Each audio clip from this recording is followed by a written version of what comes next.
Es una bendición poder estar con ustedes compartiendo la palabra una vez más en la mañana de hoy.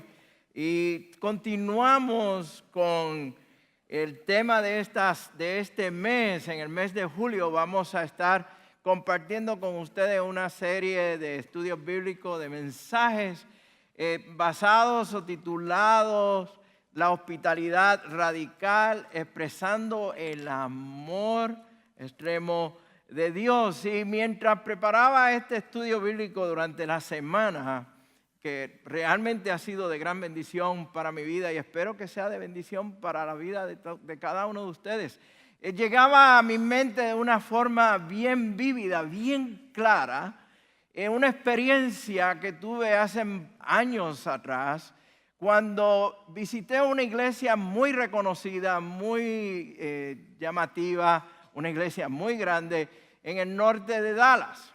Resulta que nos había invitado un buen amigo nuestro, de mi esposa y el mío, para esta iglesia. Y llegamos allí y quiero confesarles que realmente yo no quería ir. Son una de esas situaciones en que uno dice, no, yo realmente no quiero ir allá. Pero decidí ir.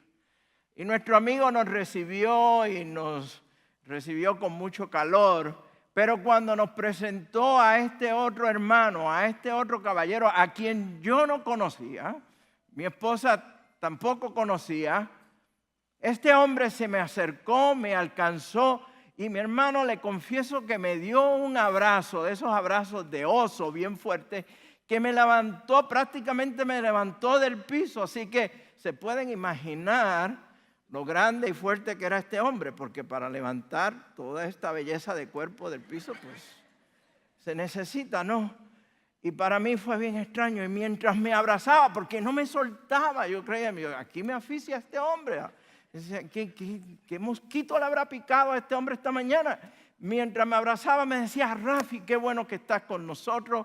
Me habían hablado de ti, quería conocerte, quiero saber más de ti, quiero establecer una amistad contigo. Me voy a comunicar contigo esta semana para tomarnos un cafecito o para ir a almorzar.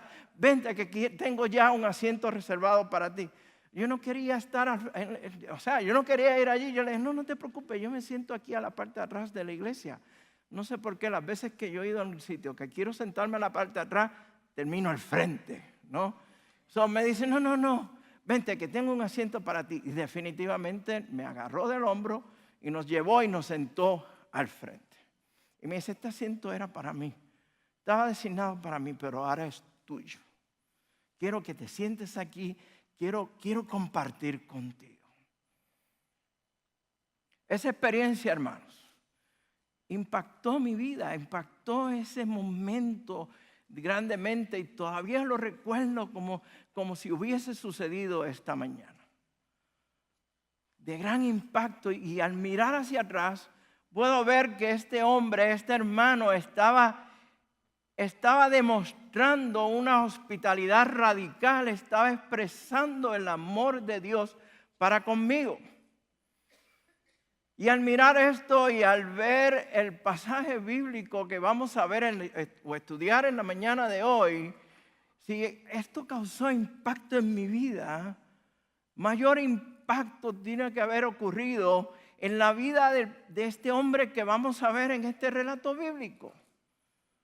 Un impacto que vamos a ver los resultados de él mismo. Es un hombre a quien Jesús primeramente alcanzó, abrazó y luego guardó cuando estaba pasando por esta ciudad.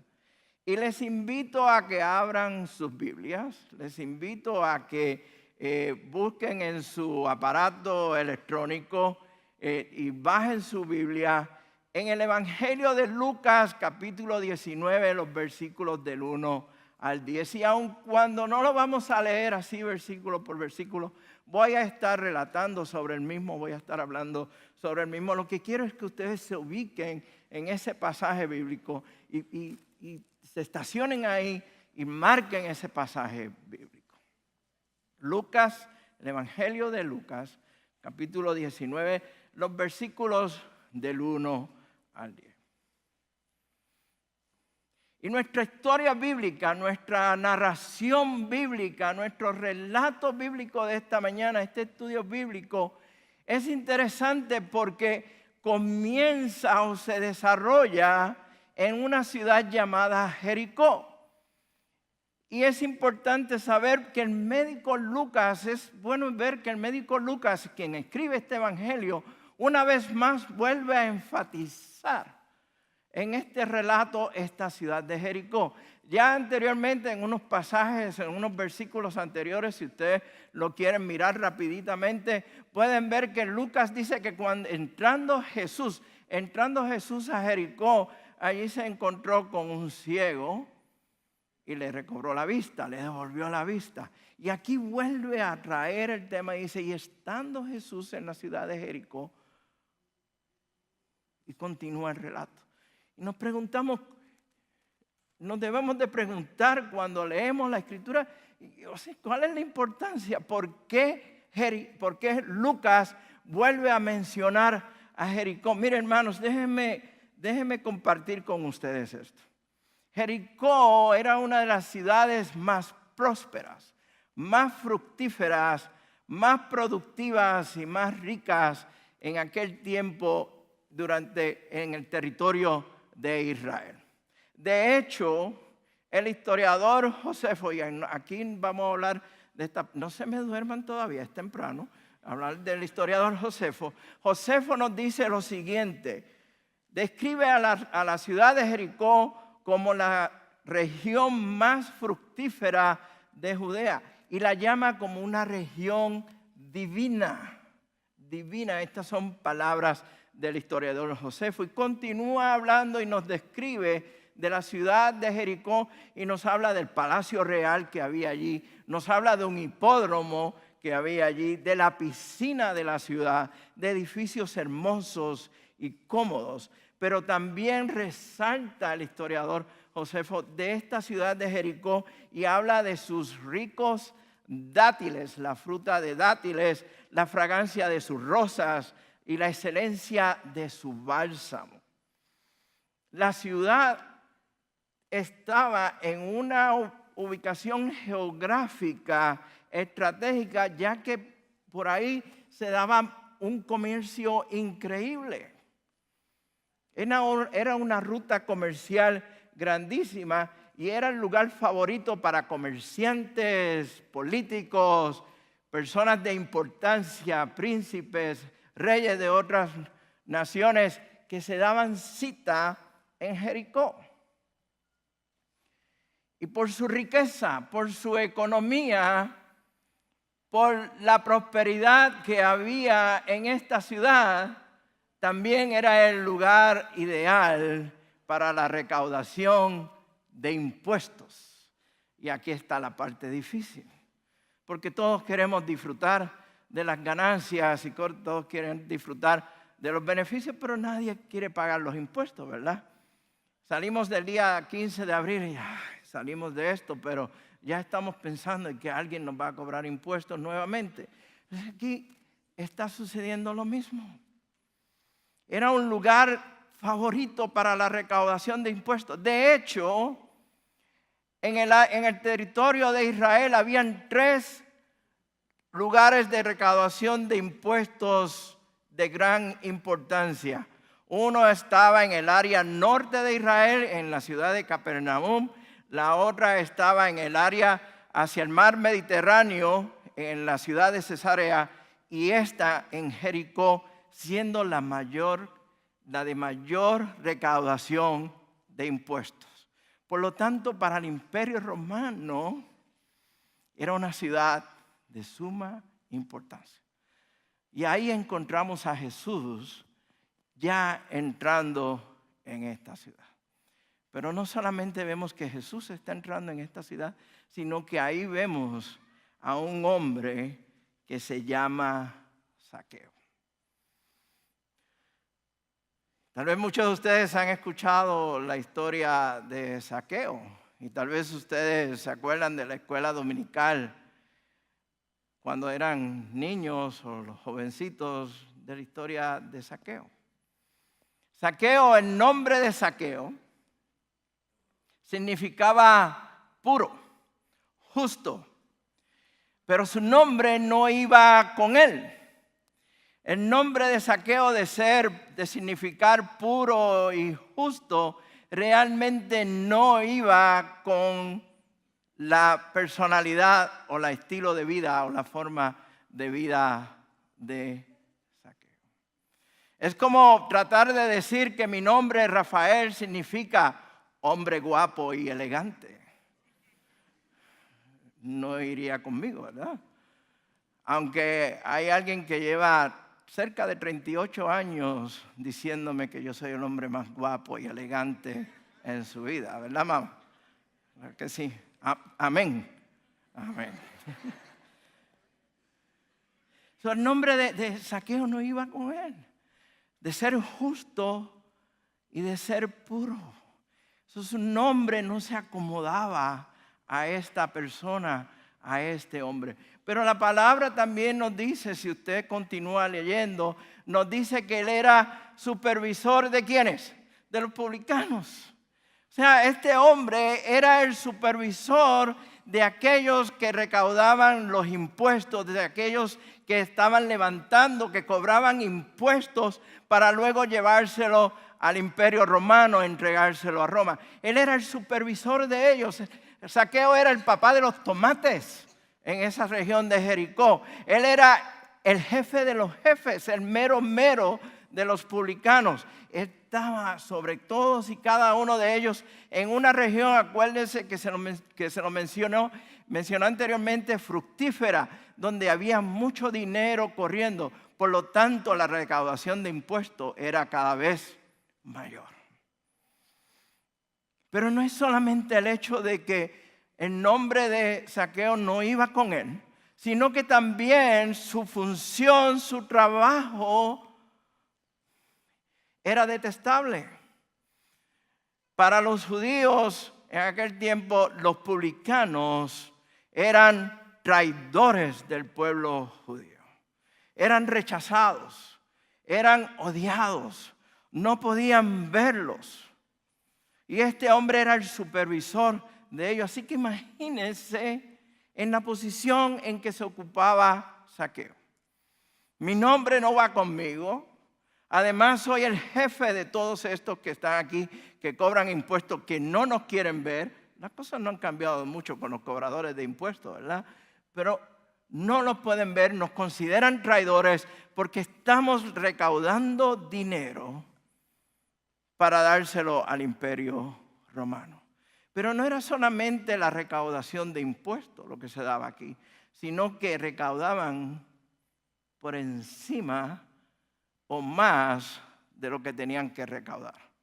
Por lo tanto, si la recaudación de impuestos era de $100 para traerlos a nuestro día, recaudaban 150, le daban 100 al Imperio Romano y los otros 50 se los llevaban a la iglesia, ¿verdad?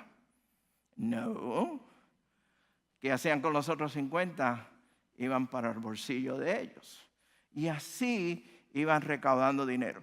La Biblia, la palabra nos dice que Zaqueo también era rico. Por lo tanto, vemos que el mero de los recaudadores de impuestos también era rico. Este chamo, este hombre, este mae que está aquí, que nos está presentando las escrituras en la mañana de hoy, me está diciendo que también era rico, pero sus riquezas no eran resultado de un trabajo honesto. No era el resultado de un esfuerzo honesto y justo, sino que era el resultado de la injusticia que él llevaba a cabo a recaudar impuestos y recaudar impuestos de más. Por lo tanto, vemos que hasta ahora este hombre Zaqueo, su nombre no va con él, el trabajo que tiene no va con él, las riquezas que él ha adquirido no son realmente honradas, pero para acabar de completar la vida de este hombre, de este amigo, Las Escrituras nos dicen que también era pequeño. Era un chaparrito, ¿no? Y algunos eruditos de la Biblia y de los que han estudiado la cultura de aquel tiempo, nos dice que para ser considerado pequeño, para ser considerado de la estatura así de Zaqueo, la persona debía de medir de 4 pies 9, menos de 4 pies 9 pulgadas. Así que si hay alguien aquí en la mañana de hoy que tiene esa medida, no se sienta aludido, ese no es el propósito, ¿no? Es lo que para lo menos darle una referencia a la estatura de este hombre. Piensen en la vida de Zaqueo. Piensen en este hombre por un momento. Piensen en él. Con riquezas, con la posición que él tenía, el oficio que él tenía, pero también siendo pequeño. Me pregunto y me imagino cuántas veces Zaqueo hubiese deseado tener la capacidad de utilizar el dinero que él tenía para comprar un poco más de estatura, de poder ser un poco más alto, de poder llegar a una estatura que sea razonable. Y Lucas tiene razón para presentar esto.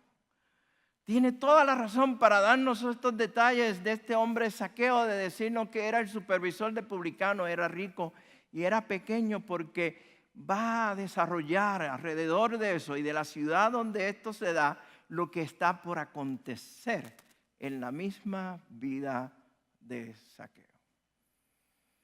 Vea usted, hermano, nosotros podemos ver luego a través de esta historia que muchas veces, la gran mayoría de las veces, y me atrevo a asegurar que todas las veces, las riquezas no nos da lo que nosotros deseamos. Yo siempre he escuchado que muchas veces de personas decir, la riqueza no nos da la felicidad. Y hay otro que sale por el lado y dice, sí, pero da un buen enganche para la misma, ¿no? O estaciona el carro frente a la casa llamada felicidad.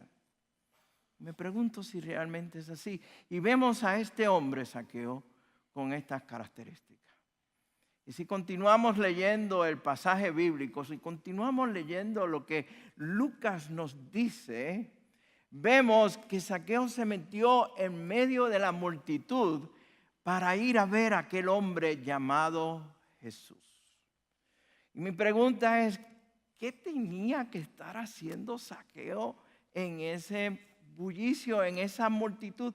¿Cuál era el propósito? ¿Por qué él tenía que hacer esto?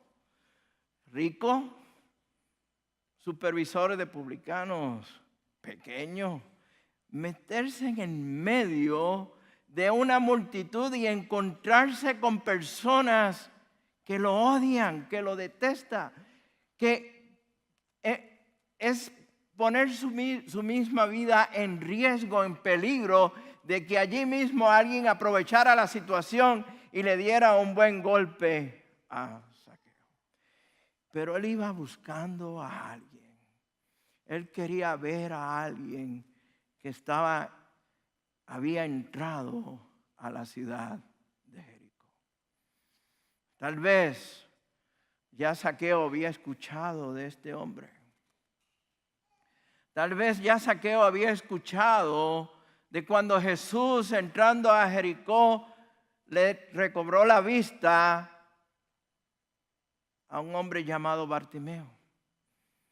Estoy seguro de que ya Zaqueo, como supervisor de los publicanos, había escuchado de publicanos que habían decidido convertirse en discípulos de Cristo y le habían preguntado al Señor, ¿y ahora qué debemos de hacer? Y el Señor le dijo, no cobre más de lo que es justo.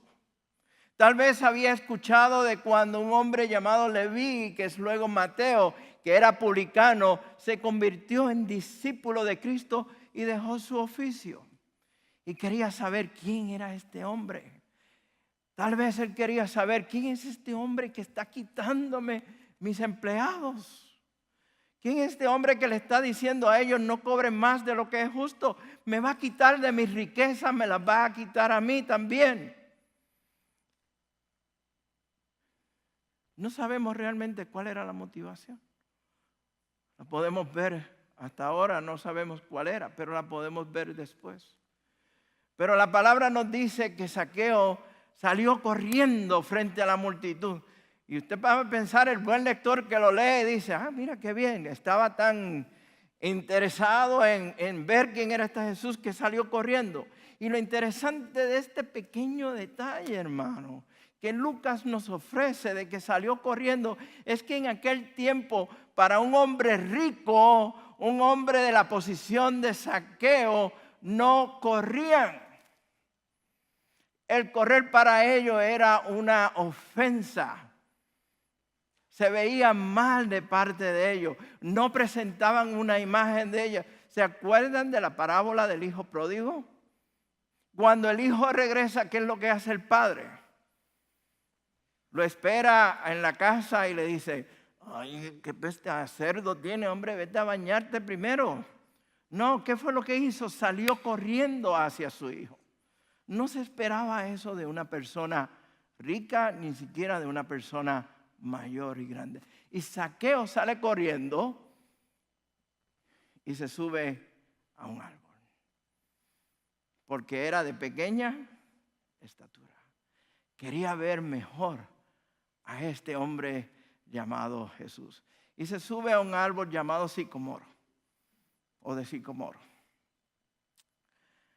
Entre paréntesis, no busquemos el simbolismo del árbol de sicomoro. Es un árbol, punto. Estaba allí en el camino, se sembraban por lo general en los caminos para dar sombra, para dar frutos a aquellos viajeros que pasaban por allí.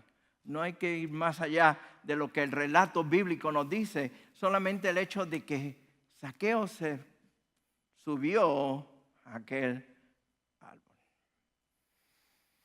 Quería ver quién es este hombre. Quería saber de él. Había escuchado de él. Ese era el negocio de Zaqueo, hermanos. Zaqueo sabía quién entraba y quién salía de Jericó. Él sabía dónde estaban cada uno de los comerciantes. Él sabía de cada uno de los príncipes. Él sabía de los hombres importantes que entraban en Jericó. Él sabía de Jesús. Pero él quería verlo. Y lo interesante de todo esto es que en el caminar, en el medio de la multitud, Jesús se detiene. Mira hacia el árbol donde está Zaqueo y le dice, Zaqueo, brother, papá, baja de ahí. Me urge estar en tu casa en el día de hoy. Es Jesús quien toma la iniciativa. Es Cristo mismo quien se acerca para alcanzar a Zaqueo. Y lo podemos leer y decir, ay, qué bonito, qué lindo es mi Señor. Pero ¿saben qué, hermanos? En aquellos tiempos, inclusive en nuestra cultura occidental, nadie se invitaba por sí mismo. No era aceptable que alguien llegara a donde otra persona y le dijera, oye, yo voy para tu casa hoy, prepárame la cena o prepárame comida que voy para allá.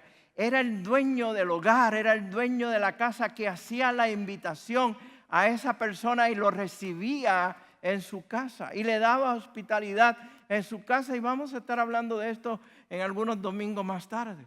Pero en esta ocasión, Cristo Jesús rompe con ese esquema cultural.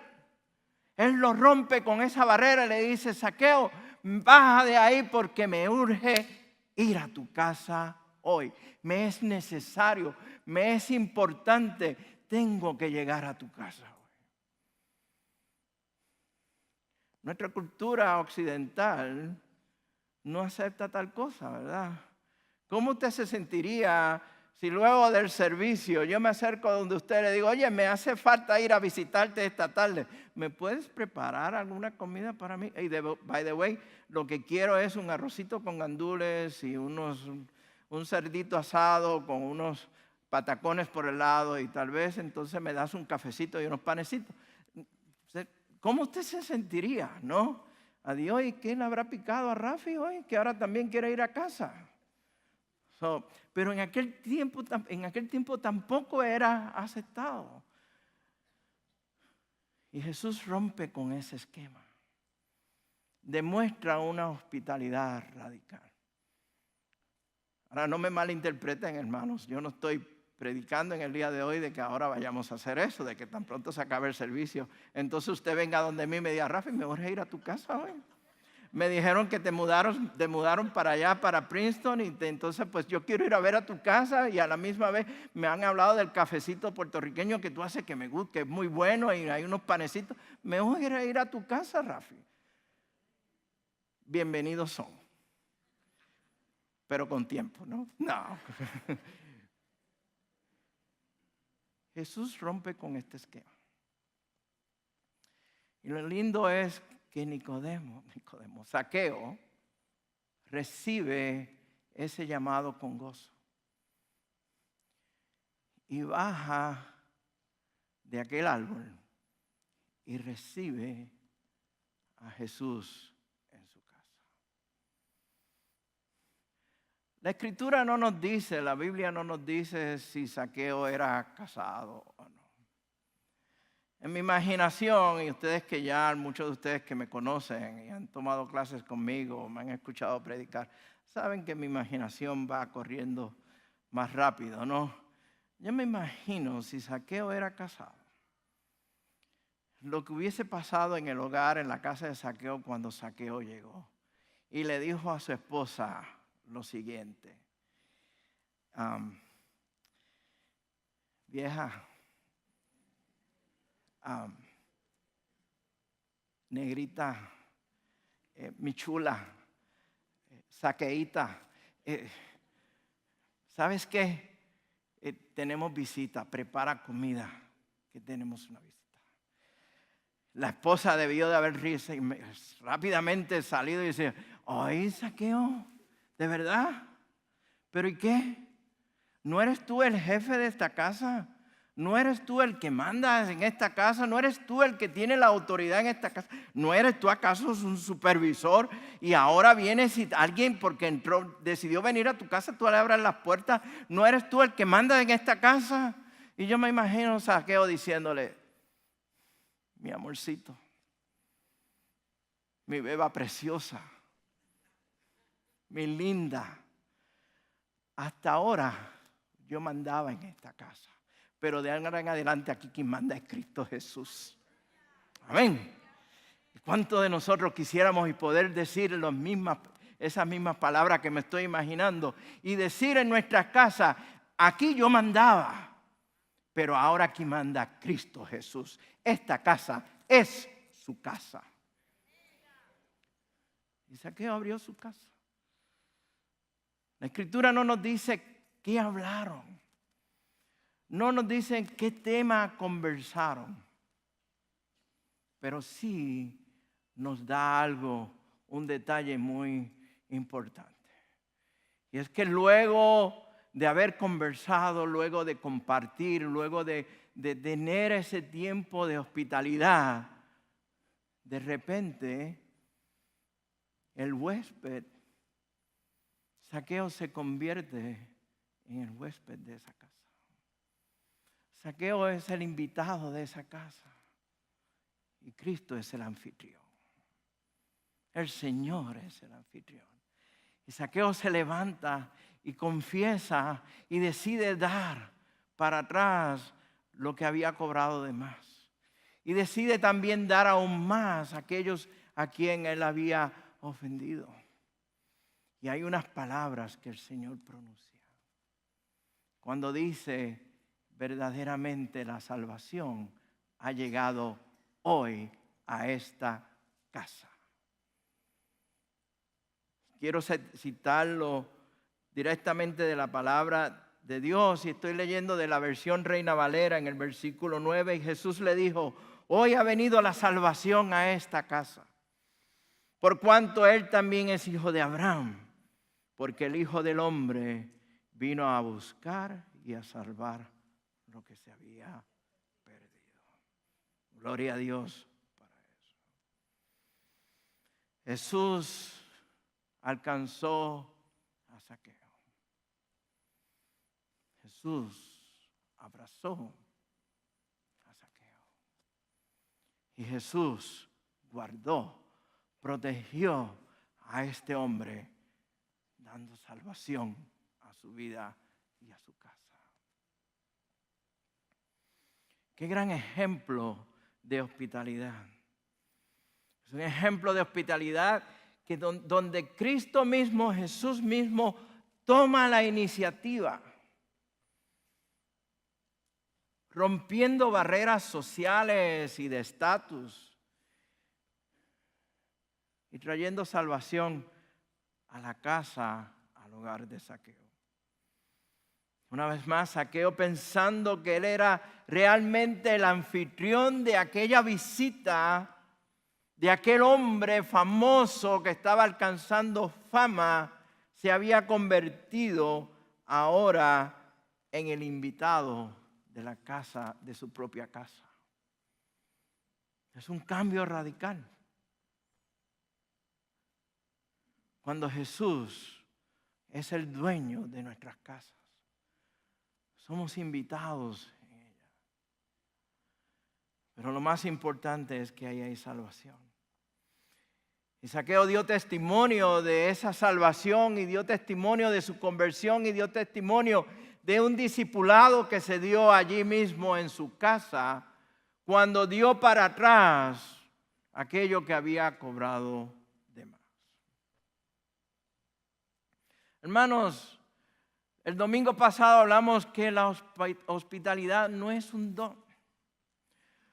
No es algo que podemos decir, fulano de tal o menganita de tal tiene, o el hermano o la hermana tiene un don de hospitalidad increíble. No.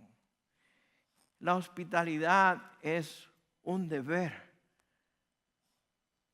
del creyente. Es un deber del cristiano. Es un deber de los hijos de Dios. Pero yo también reconozco que la hospitalidad y la hospitalidad radical no es nada fácil.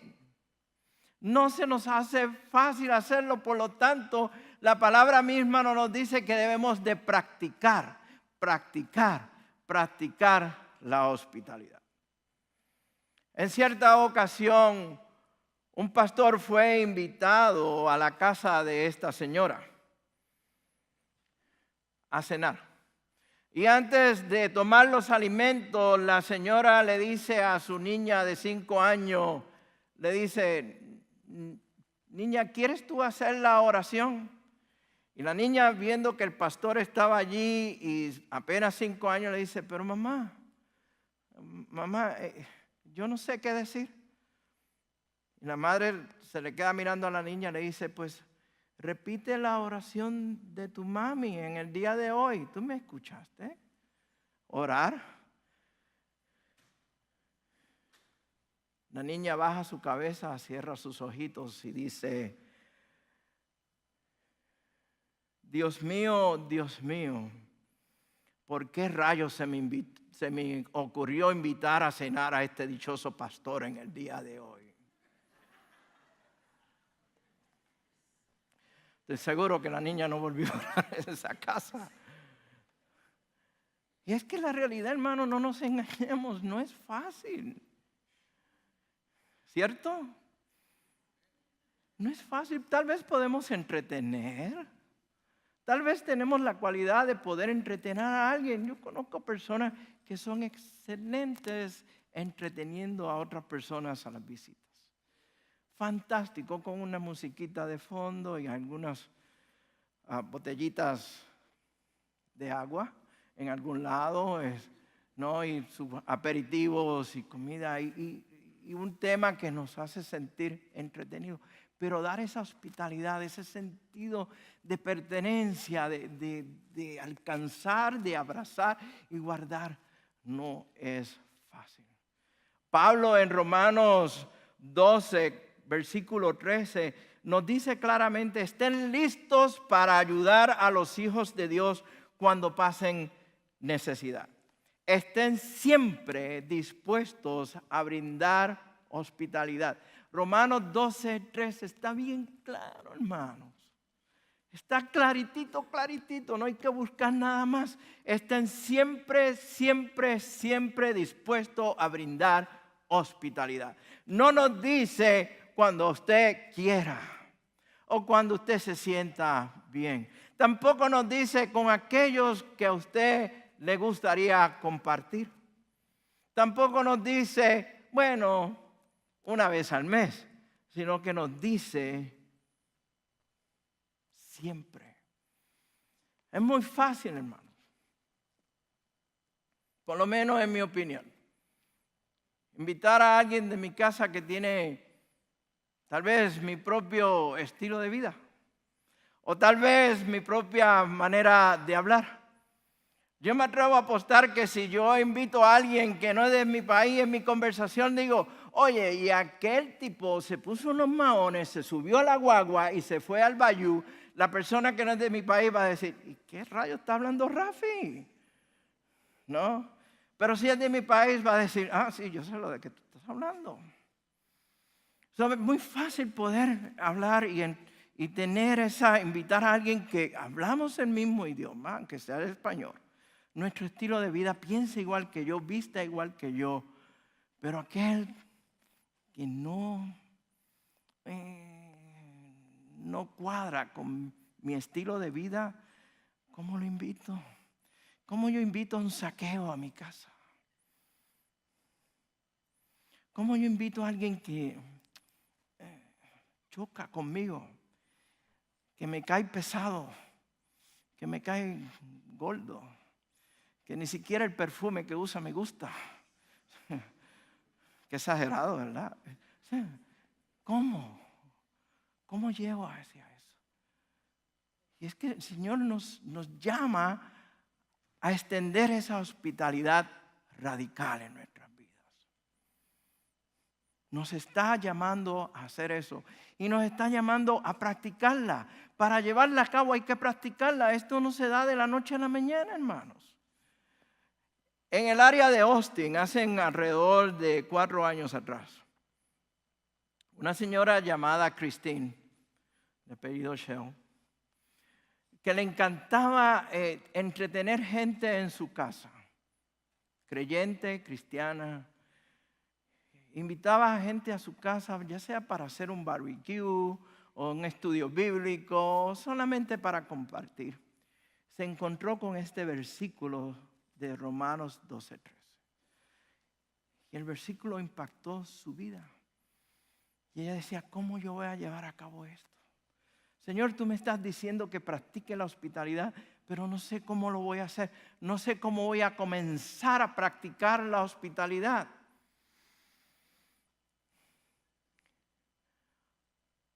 Decidió tener una vez más un grupo de compañerismo y hacer algo en el patio a la parte de atrás de la casa. Y ordenó 2 mesas como de picnic, de madera, ¿saben de las cuales me estoy refiriendo?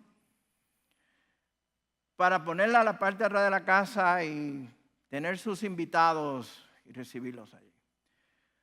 Como resultado, las personas que entregaron las 2 mesas dejaron una a la parte de atrás de la casa, pero la otra la dejaron frente a la casa y se fueron. Cuando Cristín sale y ve aquella mesa allí, sintió algo en su corazón que decía, esa es la mesa que vas a usar. Tomó un pote de pintura, una lata de pintura o un cubo de pintura azul turquesa y pintó aquella mesa. Y todas las mañanas, con su taza de café, Cristín salía a tomar café temprano en la mañana sentada en aquella mesa. Y lo que ocurrió allí fue sorprendente. Los vecinos de Christine, que nunca se habían saludado, que nunca se habían hablado, comenzaron a acercarse a Christine y a sentarse a platicar con ella. Se dio tiempo de oración. Y no solamente fueron los vecinos, sino que otras personas fueron llegando a aquella mesa azul turquesa. Dios fue trabajando en aquella comunidad y volvió a traer el sentido de comunidad de aquella área a través de una mesa azul turquesa. Lo que había puesto en el corazón de Christine. Hoy en día hay miles y miles de mesas azul turquesa a través de toda la nación americana, donde se practica la hospitalidad como la practica Christine. Y nos dice Christine que la hospitalidad no es entretener personas. Lo vimos el domingo pasado, que la hospitalidad es una forma de vida. No es lo que hacemos, pero lo que somos. Es expresar el amor extremo de Dios. Algo tan sencillo, hermanos, como utilizar una mesa, pintarla de azul turquesa y sentarse allí a orar y tomar un café, comenzó un movimiento de hospitalidad a través de toda una nación. Son pasos sencillos, simples, que podemos tomar para practicar la hospitalidad. Y como vimos en el pasaje bíblico de hoy, la hospitalidad rompe las barreras sociales, rompe barreras de estatus, rompe barreras de aquellas personas a la cual como que no me llevo bien con ella, o son rechazadas, son odiadas, son detestadas.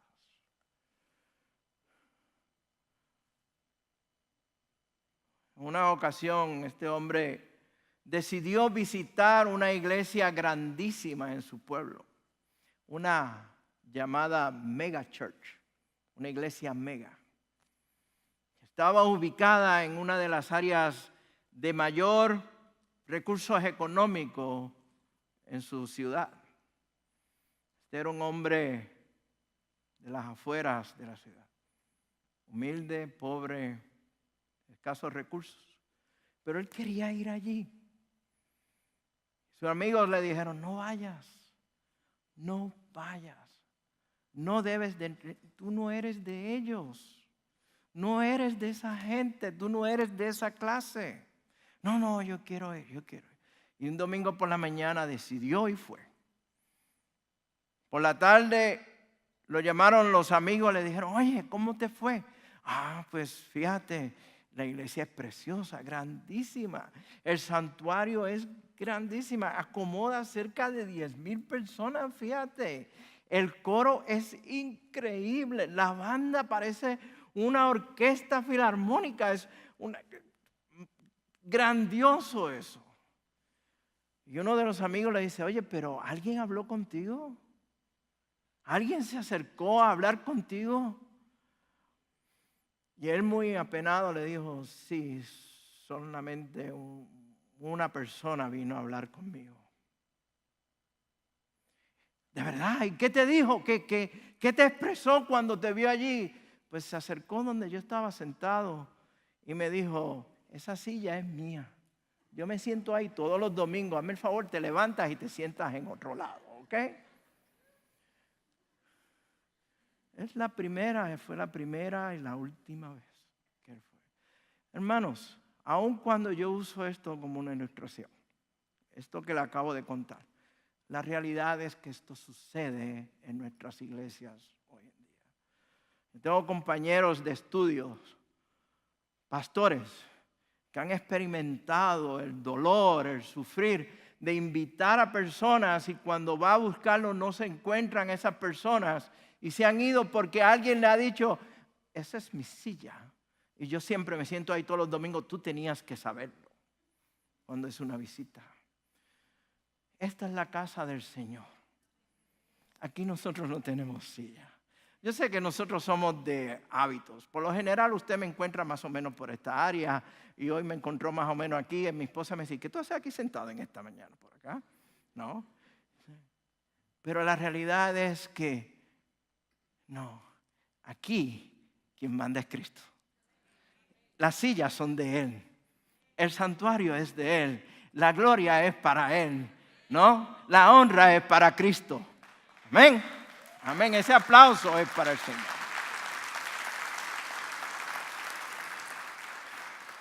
Y si usted llega un día y se sienta ahí y ve que hay una visita, bienvenido sea.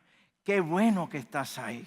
Qué bien. ¿Sabes qué? Esa silla a mí me encanta. Vas a ver lo bien que te vas a sentir. Quédate ahí sentado.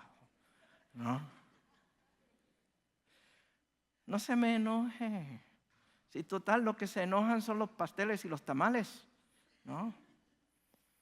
No, permitas, practique la hospitalidad, hermano. Practícala aquí, practíquela fuera de aquí. Quiero también terminar con lo siguiente.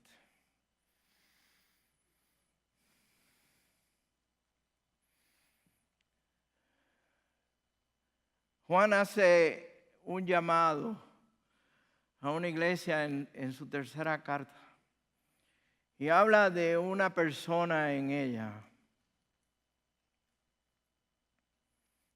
Cada vez que leo esos pasajes, esos versículos cortos, en la carta de Juan, en la tercera carta de Juan, versículo 11, mi corazón se entristece. Porque lamentablemente encontramos los diótrefes y las diótrefas en nuestras iglesias hoy en día.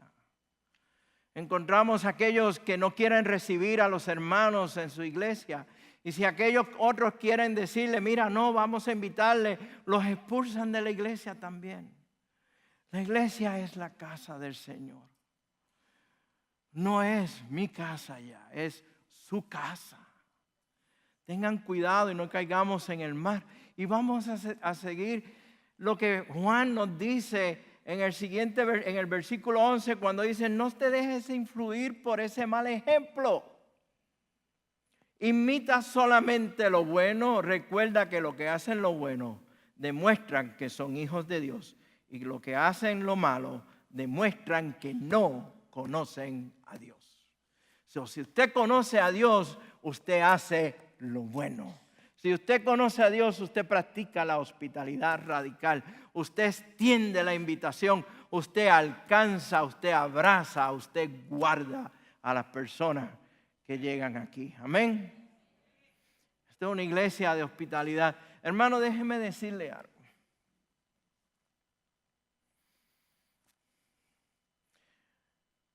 Fue para un mes de julio. Tal vez un domingo como el de hoy, que mi esposa y yo llegamos a esta congregación, a esta iglesia. Ustedes han escuchado, muchos de ustedes han escuchado mis testimonios. Yo no quería venir a la iglesia en español. Yo no quería saber de un servicio hispano. No quería saber de un ministerio hispano. Yo quería ir a la iglesia en inglés, sentarme a las últimas de la silla, escuchar al pastor Chuck Swindoll y salir e irme para la casa. Tenía sed, tenía hambre espiritual de la palabra de Dios. El pastor Swindoll no estaba predicando en ese mes. Y mi esposa me dice, hay un servicio en español. Y no, yo no voy para allá. ¿Pero por qué no? No quiero saber de ministerios hispanos, no quiero. Déjame tranquilo. ¿Okay? En casa cuando yo hablo es la última palabra, ¿sabes? Y mi esposa me dice, no, yo busqué en internet, vamos para el servicio en español. Y yo, no, que está bien.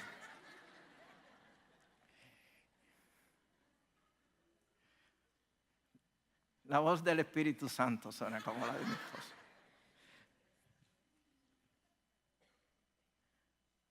Yo llegué aquí y nos sentamos más o menos ahí donde está mi esposa ahora mismo por esa área. Y algo sucedió. En el momento en que se dijo salúdense los unos a los otros, fue que cuando miré hacia atrás, había una hermana con una sonrisa grandísima. Y me dijo, qué bueno que estás aquí. Qué bien que estás aquí. Qué gusto tenerte con nosotros. Qué bien. Y, wow. Qué bueno. Me saludaron. Está bueno esto. Al otro día tuve que salir de viaje para New Jersey y estaba en algo del trabajo. Y por la tardecita recibí una llamada. Y cuando hablo, que pregunto quién es, y me dice, sí, mire, le habla la hermana Soraya. Usted nos visitó ayer domingo en la iglesia. Y dice, sí, yo estuve allí. Y me dice, qué bueno, quiero saber cómo usted se sintió, quiero invitarle, quiero que usted sepa que esta es su casa, que usted se sienta a gusto con nosotros, que este es su nuevo hogar. Y comenzamos una conversación y de repente me dice, hermano, ¿y de dónde es usted? Y yo le digo, pues yo soy de Puerto Rico. Y me dice, hemos estado orando para que el Señor traiga más puertorriqueños. Y yo dije, ay, hermano, usted no sabe por lo que está orando.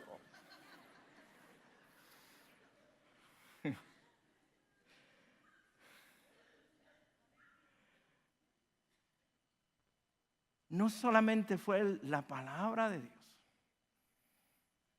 no solamente fue la solidez de la palabra de Dios que se predica aquí como se enseña en esta iglesia, pero fue esa hospitalidad la que me hizo volver el siguiente domingo y el otro domingo y después el siguiente domingo, hasta que en una yo le dije a mi esposa, esta es mi hogar, esta es mi casa. Amén. Este es mi hogar.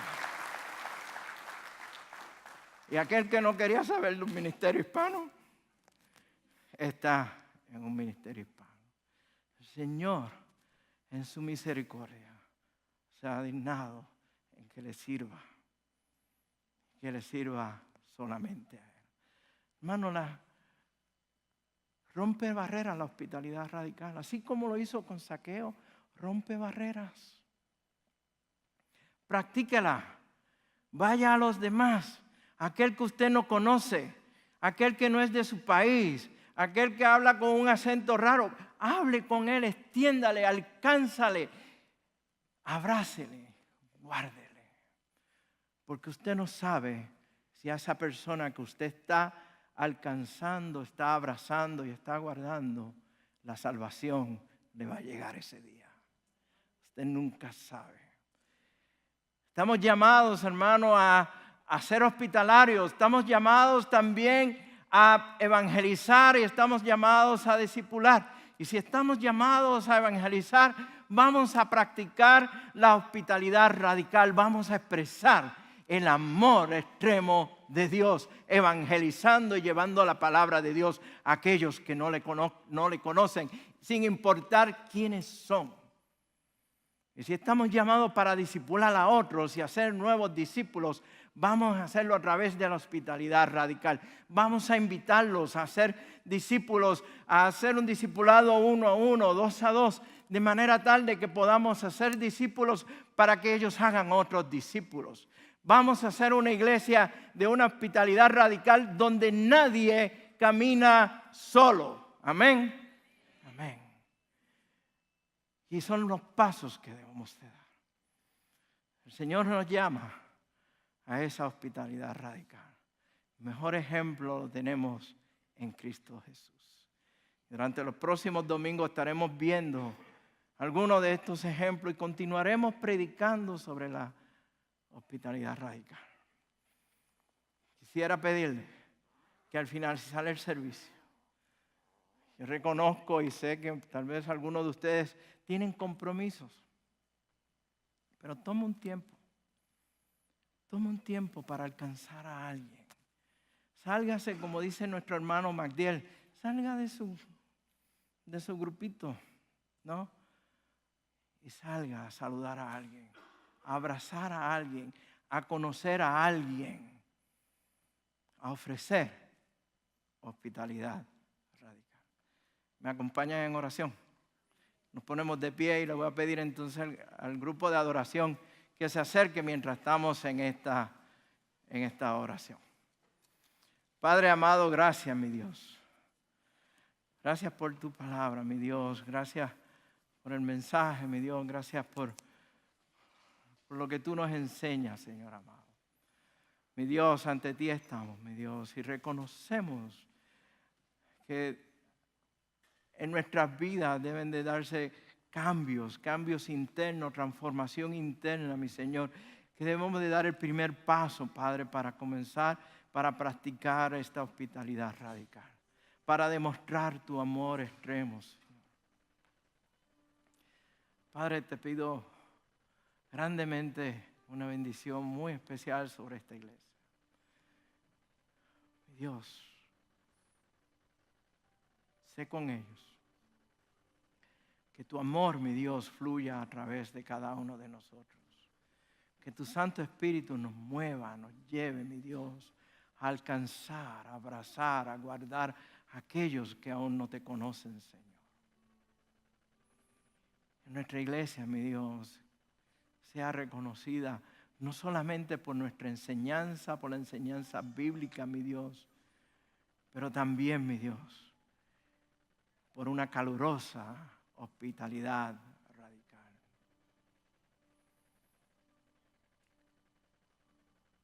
Guíanos y dirígenos, Padre. Te alabamos y te glorificamos.